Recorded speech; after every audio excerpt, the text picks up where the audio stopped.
Estimados estudiantes de la Escuela Profesional de Enfermería, continuamos con el desarrollo de las sesiones correspondientes a la asignatura de química. Hoy nos toca ver la tercera sesión, que corresponde a tabla periódica. Siempre hemos puesto en la primera y en la segunda sesión, que anteriormente ya se revisó, lo que corresponde a la capacidad general y a los aprendizajes esperados, algo que lo tenemos nosotros en el Syllabus. Eh, Indicábamos al inicio que nos toca hablar sobre tabla periódica. Entonces, siempre cuando se va a iniciar con un tema nuevo, surge algunas interrogantes. En este caso, mi primer interrogante sería, ¿cómo definirías a la tabla periódica? Una pregunta que ustedes van a tener que resolverla.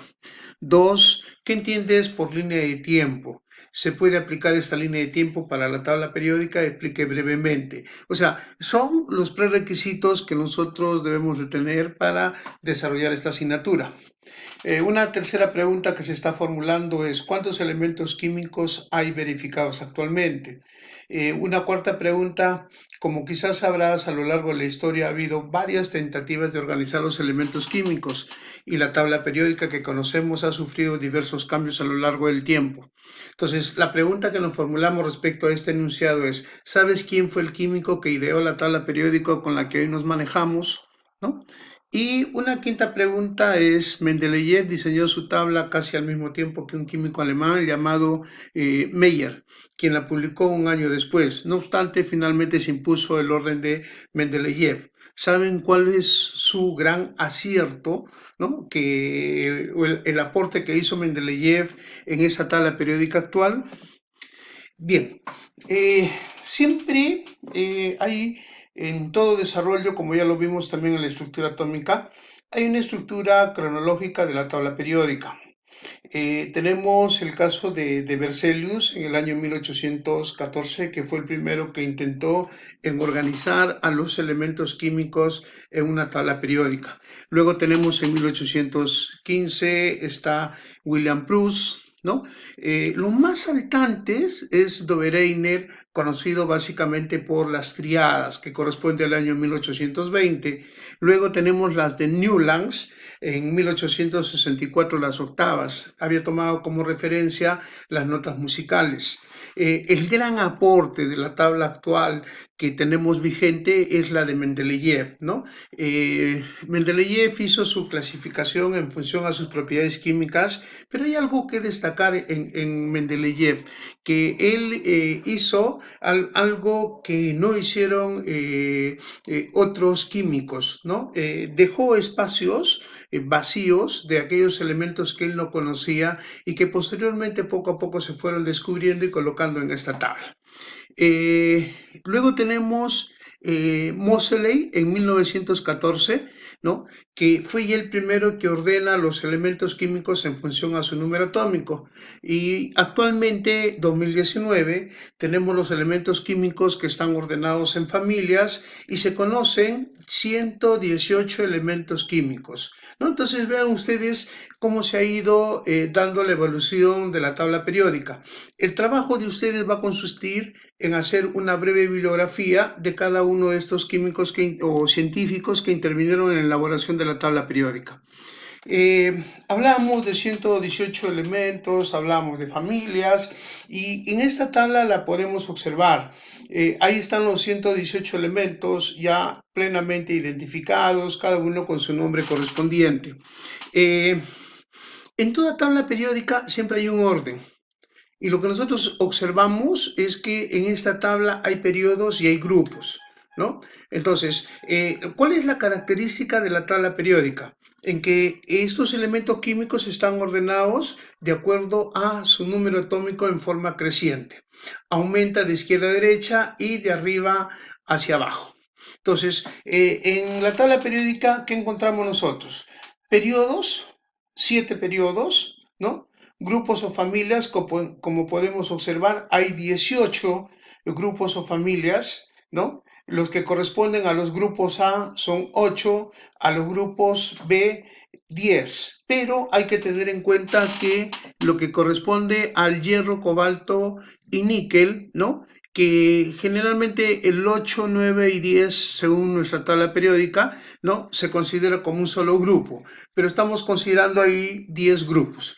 Y hay 14 columnas que están fuera de la tabla que podemos observar en la parte inferior. Eh, los elementos de una familia tienen igual número de electrones en el último subnivel de energía. Estamos hablando del subnivel S, el subnivel P, el subnivel D y el subnivel S.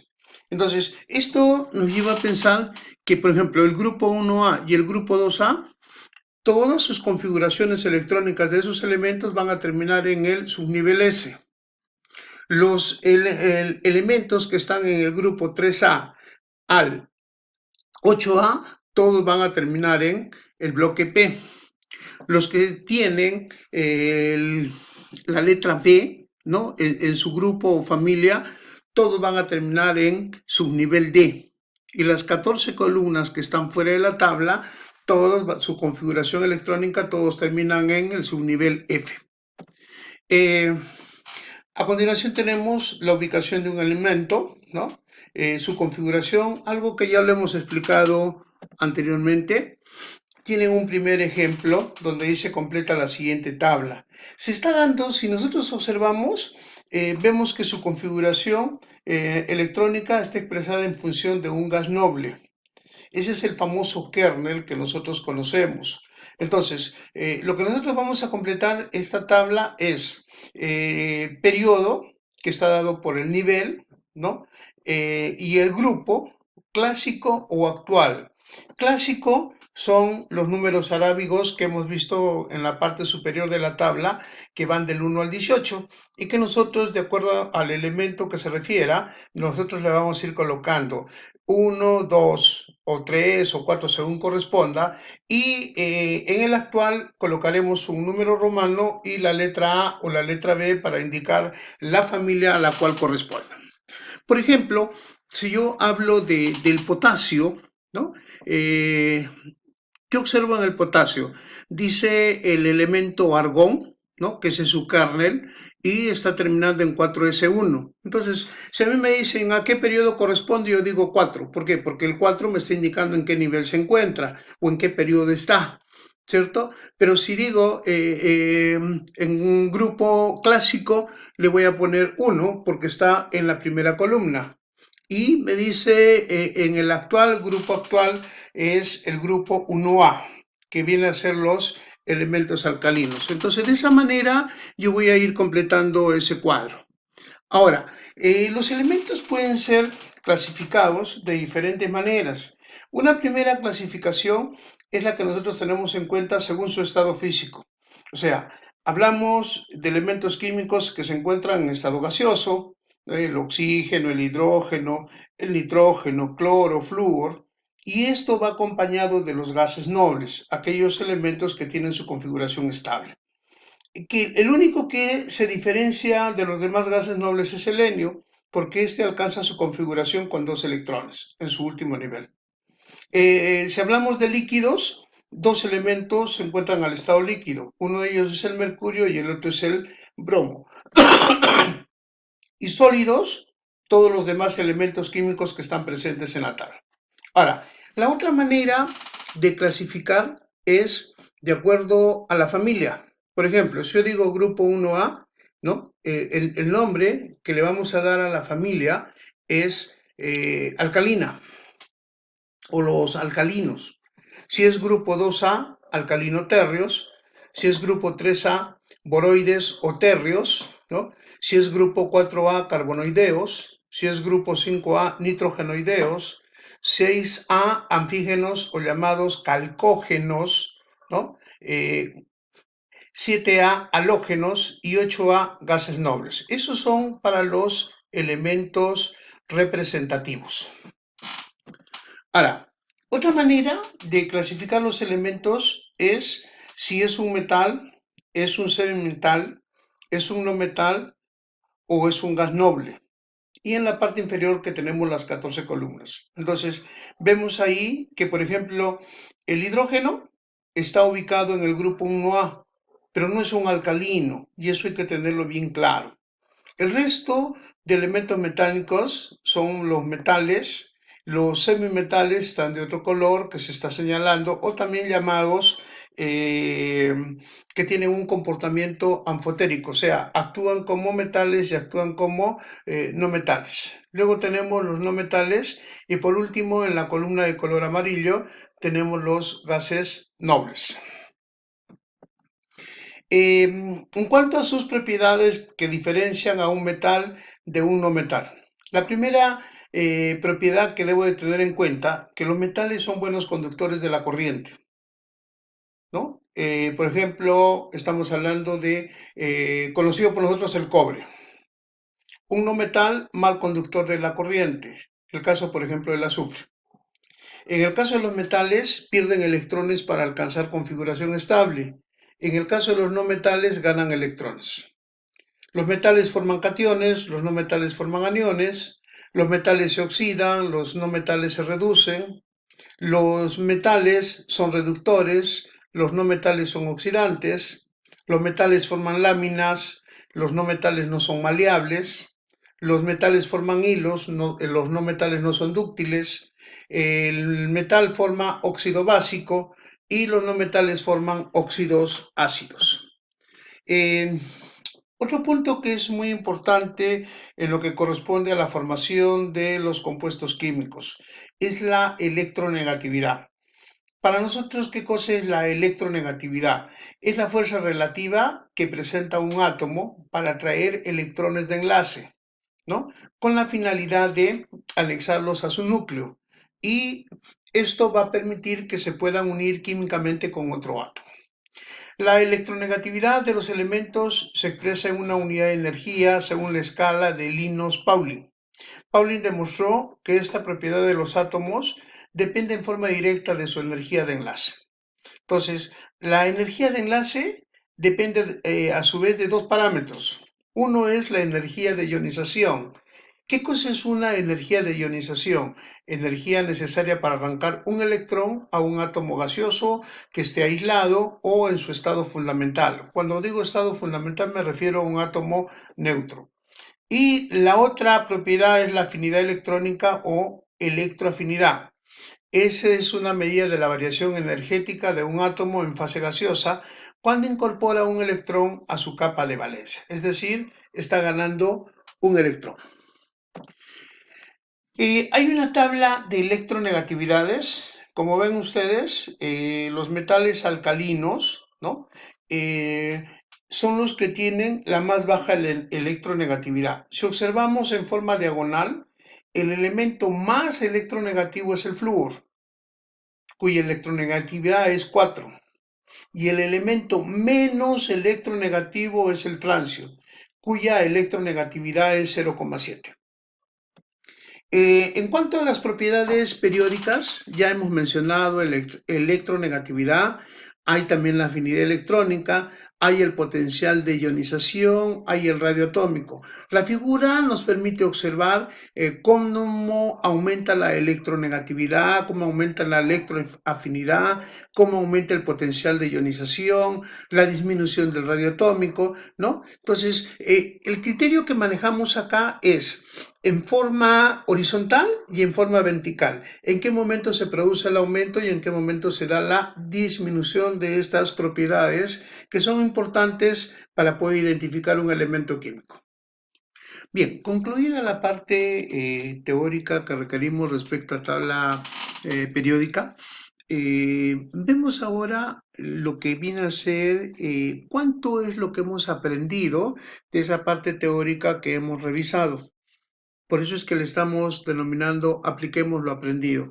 Nuestra primera pregunta es determinar el carácter iónico de un enlace en función de la electronegatividad.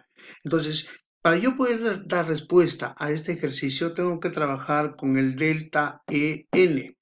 ¿Qué cosa significa eso? Significa que el delta EN va a ser igual a al EN del elemento que tiene mayor electronegatividad menos el EN del elemento que tiene menos electronegatividad.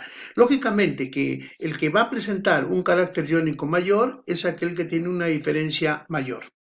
Una segunda pregunta que estamos formulando es, nos dan una serie de elementos químicos y nos dicen ordenarlos en función a electronegatividades. Si no lo podemos hacer directamente, tenemos una tabla. Nos vamos a la tabla, sacamos sus electronegatividades y en función a ello ordenamos esos elementos. Algo que es muy importante y que nosotros, por ejemplo, lo vemos en la tabla periódica. Acá se está colocando el símbolo de un elemento, en este caso el sodio, y se está poniendo unas características. Hay unos recuadros donde ustedes van a completar la información según la información que tienen ustedes y que pueda corresponder, ¿no? Vamos a llenar esos espacios vacíos que se observan ahí. Eh, Luego tenemos que dice, indique qué elemento no va acompañado del nombre de sus respectivas familias. Observe que tenemos una columna donde están los elementos químicos, ¿cierto? Y en el lado derecho tenemos la familia. Entonces vamos a ir leyendo nosotros. Por ejemplo, potasio, ¿a qué familia corresponde? Alcalino, correcto. ¿No? Y así, el yodo, ¿a qué familia corresponde? Y vamos a encontrar que uno de esos elementos no está relacionado con las familias que están en el lado derecho. Entonces, esa viene a ser nuestra respuesta. Y luego tengo una siguiente pregunta, ¿en qué grupo existe un elemento extraño? Me están dando grupos de 3 elementos, lógicamente que tengo que tener en cuenta según la familia, ¿no? Hacer el análisis correspondiente y determinar en qué grupo hay un elemento extraño, es decir, que no corresponde a esa familia. Luego me dicen indicar cuál de los mostrados representa la configuración electrónica de un gas noble.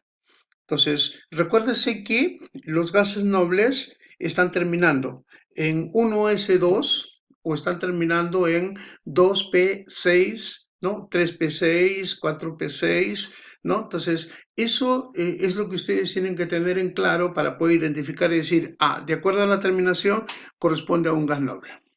Luego tengo la pregunta 4, 5, 6, 7, 8, 9 y 10, ¿no? Preguntas que están relacionadas con la tabla periódica y que nos va a permitir a nosotros poder dar respuesta, ¿no? Por ejemplo, en el caso de la 7 dice si el penúltimo electrón de un átomo tiene los siguientes números cuánticos. Me está dando nivel 3, subnivel 1, que corresponde al subnivel P. Entonces, si es P, ¿no? Porque recuérdense que los subniveles S0, P1, D2, F3. Entonces, si me dice 0 el número cuántico magnético, entonces es PX, PI, PZ. Está en PI para poder identificarme. Y menos un medio me está indicando que el spin está hacia abajo, en sentido contrario, ¿no? Entonces, y en función a ello, puedo darle la respuesta correspondiente. Igual en la pregunta número 10, ¿quién es el más metálico? En el 11 agrega las siguientes configuraciones electrónicas pares de acuerdo con las propiedades químicas similares que usted esperaría para esos elementos, ¿no? Agrupe las siguientes configuraciones, es decir, tengo que tener en cuenta la terminación, ¿no? Por ejemplo, tengo 3s1, 4s1. Puedo agrupar porque están en un mismo grupo o familia. 3p3 con 4p3, porque también están en un mismo grupo o familia. Siempre que terminen ustedes una sesión de clase, hagámonos esa pregunta. ¿Qué hemos aprendido hoy? Ya hemos revisado todo el contexto teórico y luego dar esa respuesta, ¿no? ¿Qué hemos aprendido? Por ejemplo, hemos visto nosotros cómo están clasificados los elementos en la tabla periódica, ¿no? Teniendo en cuenta familias, teniendo en cuenta el subnivel en que terminan, teniendo en cuenta su estado físico, ¿no? Entonces, ahora, ¿cuál es la importancia de que los elementos sean agrupados de esa manera?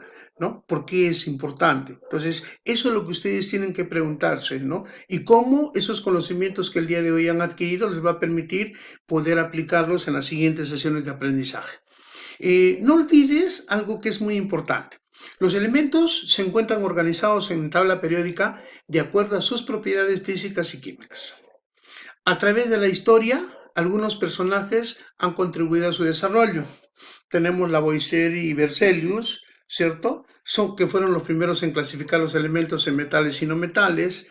Tenemos Dobereiner, quien clasificó los elementos en función de triadas. Newlands, ¿no? Que propuso las propiedades de los elementos se repetían cada 7 elementos, es decir, él se basó en las notas musicales.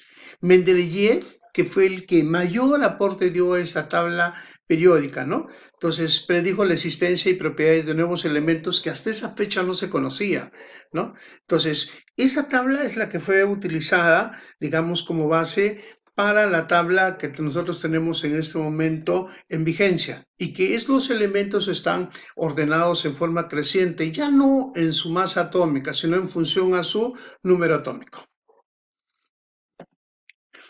Tienen una tarea académica, ¿no? Está señalado ahí lo que corresponde a la tabla periódica. Muchas gracias por su participación en clase.